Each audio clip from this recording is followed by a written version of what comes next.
Lord, i-bless mo mula umaga hanggang gabi ko. Panginoon, salamat sa lahat ng blessings na ibibigay mo sa akin sa araw na ito. Salamat sa mga bagong mga oportunidad na ilalagay mo sa way ko. Alam kong may magandang plano ka na naman sa araw kong ito, Lord. Alam kong makakasama kita ngayong araw, Lord. Kaya alam kong magiging maayos ang mga darating na oras sa buhay ko ngayon. Alam kong puprotektahan mo ako sa araw na ito. Ikaw na din, Lord, ang bahala sa mga taong may masamang balak sa akin. Mga taong walang alam gawin kundi mag-isip ng mga bagay na makakasama sa kanilang kapwa.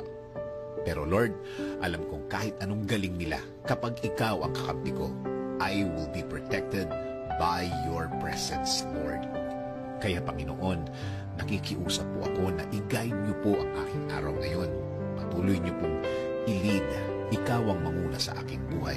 Ikaw ang magbigay ng direksyon. Sa'yo lang ako magfo-focus palagi. Sa'yo lang ako titingin palagi. Sa araw din ito, Lord, sa'yo ako huhugot ng lakas, huhugot ng diskarte, huhugot ng talino o wisdom. Please provide me with these things, Lord.